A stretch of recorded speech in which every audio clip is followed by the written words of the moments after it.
Welcome back to Prop News Time. Here are the headlines for the day. Harking on parking, India has experienced a dramatic increase in vehicle ownership, rising from 7 million cars in the early 2000s to 30 million by 2020, with projections suggesting up to 60 million by 2030. This surge has prompted the evolution of parking solutions, shifting from traditional garages to advanced mechanized systems. However, these innovations often compromise user convenience and accessibility, particularly in luxury residential complexes. Enclosed garages remain the gold standard, while enclosed and open parking spaces with direct access are preferable to fully automated systems, which are costly and inconvenient. As electric vehicles, EVs, gain popularity, parking solutions that can adapt easily to future needs will hold greater value than mechanized alternatives reliant on technology. Mumbai Metro Line 8, linking Navi Mumbai International Airport and Chhatrapati Shivaji Maharaj International Airport receives ABA's state approval. The Maharashtra government has approved the Metro 8 corridor connecting Navi Mumbai International Airport to Mumbai's Chhatrapati Shivaji Maharaj International Airport under a public-private partnership P model. The 35-kilometer corridor, featuring 20 stations, will integrate key hubs like Kurla and Mankad, while enhancing multimodal connectivity. CIDCO will prepare the project report with an estimated cost of INR 15,000 crore and a 6-year completion timeline. While Metro 8 aims to boost airport accessibility, its success hinges on careful execution, financial sustainability, and learning from previous PPP challenges. Bengaluru Metro Phase 3, to be completed by December 2029, alongside 30,000 housing units. Bengaluru's urban infrastructure is set for major upgrades with Phase 3 of the metro scheduled for completion by December 2029, covering 44.65 kilometers across 2 key corridors at a cost of INR 15,611 crore. Complementing this, the BDA plans to allocate 30,000 housing units, with 10,615 flats already completed and 14,909 under construction. The city is also strengthening traffic management through AI-based Astram systems and enhancing public safety with vehicle tracking under the Nirbhaya Fund. Meanwhile, Karnataka's revised policies aim to simplify mining leases and attract investments via its Global Capability Center Policy 2024 to 2029, reinforcing Bengaluru's tech hub status. Average flat sizes in Indian cities grow 8% in 2024, driven by luxury demand. The average flat sizes across 7 major Indian cities increased by 8% annually in 2024, reaching 1,540 square feet, compared to 1,420 square feet in 2023, as per Anarock's report. Over a 6-year period, flat sizes rose by 34%, with notable growth in NCR, 29%, and Bengaluru, 30%. Hyderabad saw a decline in average flat sizes. Luxury housing supply in NCR surged, reducing affordable housing's share. Cities like Pune, Kolkata, and Chennai also recorded steady increases, reflecting changing consumer preferences for larger homes.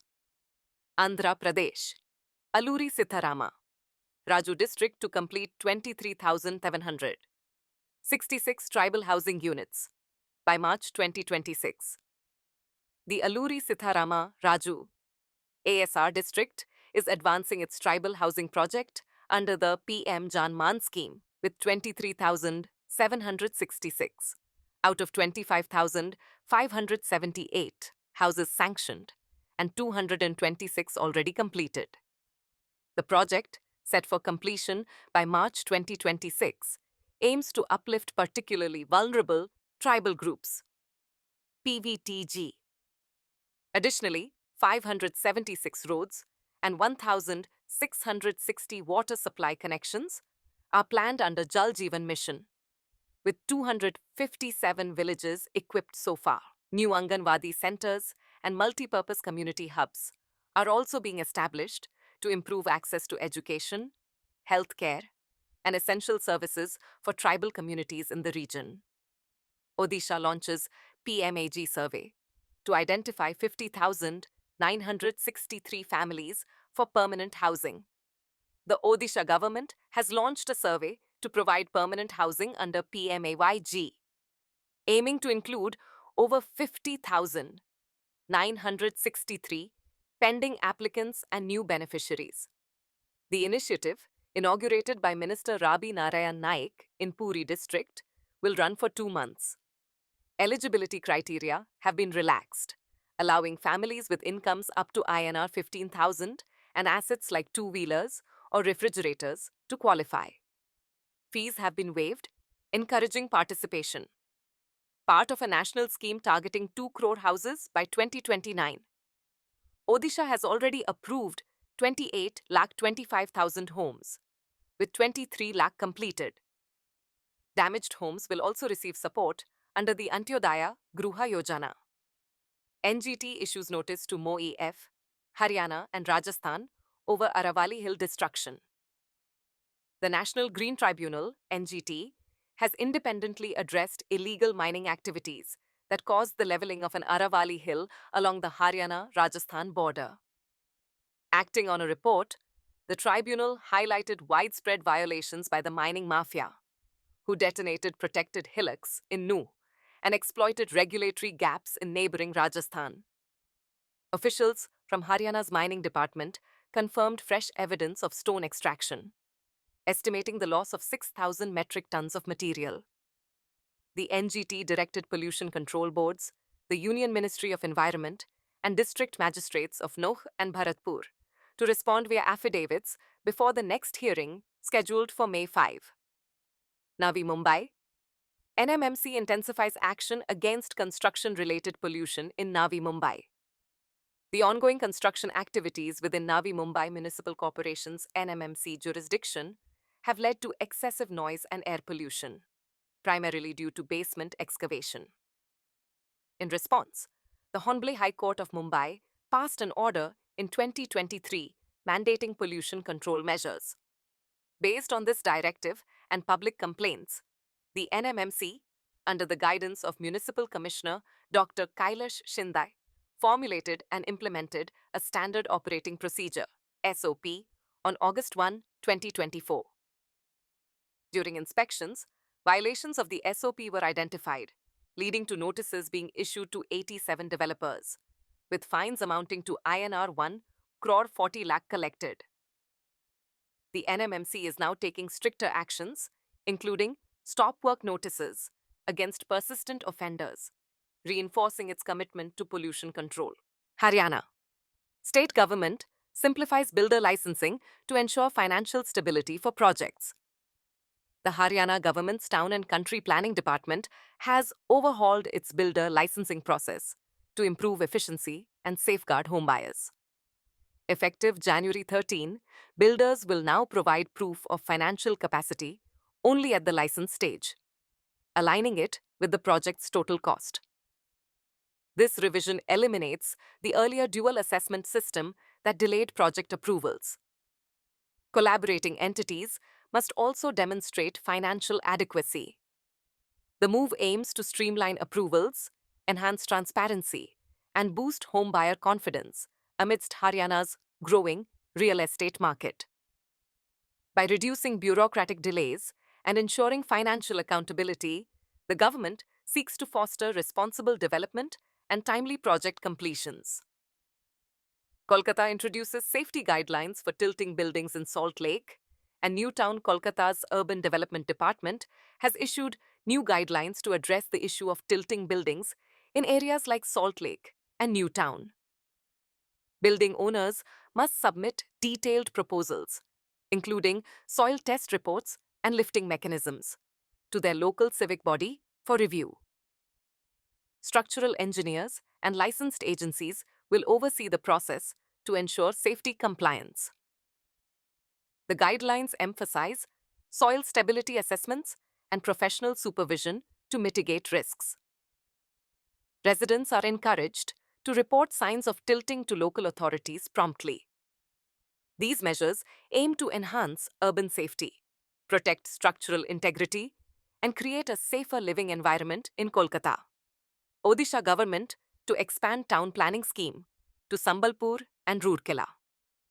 The Odisha government plans to extend its town planning scheme from Bhubaneswar to Sambalpur and Rourkela to enhance urban infrastructure. Currently, only 17% of the state's urban areas have planned townships, with a goal to increase this to 30% by 2036. Housing and Urban Development Minister Krushna Chandra Mahapatra emphasized the need for structured urban growth. The initiative allows landowners to contribute land for redevelopment, receiving 60% back with improved infrastructure. Officials also discussed challenges in apartment and plot registrations. The expansion aims to create sustainable cities, addressing rising urban migration and ensuring better living standards. Coimbatore struggles to meet property tax target as collection falls short. Coimbatore City Corporation is facing difficulties in meeting its property tax collection target of 592 crore rupees for the current financial year, having collected only around 281 crore rupees so far. The corporation is falling behind other cities like Salem, Tirupur, and Karur, with a growth rate of just 14%, which is below the national average. The poor collection is attributed to residents' delayed payments, lack of awareness about incentives, and technical issues.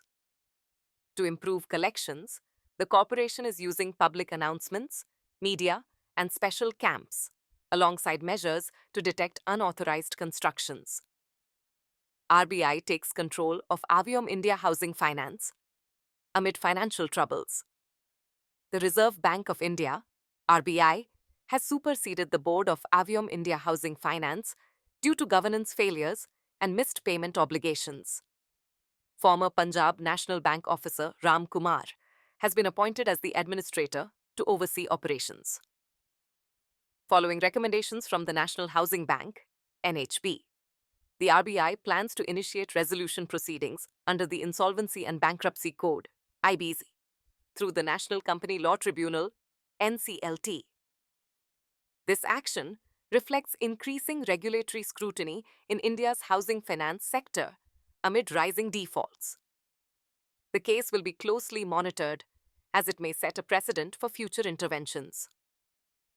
DLF Limited reports 61.46% profit rise in Q3 FY25 to 1,058.73 crore rupees.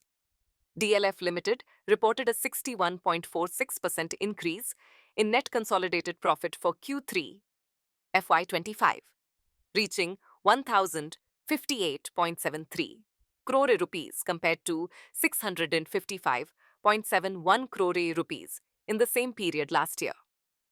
The company's consolidated income grew 5.72% to 1,737.47 crore rupees. Sales bookings hit 12,093 crore rupees for the quarter, with a 9-month total of 19,187 crore rupees. DLF Cyber City Developers reported a 117% profit growth to 941 crore rupees. The recent NCLT-approved amalgamation aims to enhance operational efficiency. DLF is focusing on major developments in Chennai and Gurugram to fuel future growth. Sundaram Home Finance reports steady Q3 growth with record disbursements. Sundaram Home Finance recorded a net profit of 62.55 crore rupees in the third quarter, slightly surpassing the 62.28 crore rupees posted in the same period the previous year. Disbursements surged by 35% to 1,692 crore rupees, with December marking a record monthly disbursement of 618 crore rupees. For the first 9 months of the financial year, net profit stood at 173.09 crore rupees, slightly lower than 179.03 crore rupees in the corresponding period of the previous year. However, disbursements rose by 29% to 4,588 crore rupees. The company's AUM reached 14,577 crore rupees, reflecting a 14% increase. Sundaram Home Finance expanded its footprint with 12 new branches and over 500 new hires while entering new markets in Chhattisgarh and Andhra Pradesh through its emerging business segment. Ask Property Fund invests 245 crore rupees in Gurugram residential project. Ask Property Fund, part of the Blackstone-backed Ask Asset and Wealth Management Group, has invested 245 crore rupees in a residential project in Gurugram's Sector 104, located along Dwarka Expressway. The project, spread across 4.6 acres, will include approximately 500 mid to upper mid-income housing units, with a total saleable area of 1.2 million square feet. Expected to generate 1,600 crore rupees in revenue over 5 years, the investment will support land acquisition and working capital requirements. Fashion, homeware, and D2C drive India's retail leasing boom in 2024. A CBRE South Asia report highlights robust retail leasing in India, with 6.4 million square feet leased in 2024 across top cities. Bengaluru, Hyderabad, and Delhi NCR led absorption, while fashion, apparel, and D2C brands dominated demand. Foreign brands like Carrefour and Amiri entered through local partnerships, boosting growth.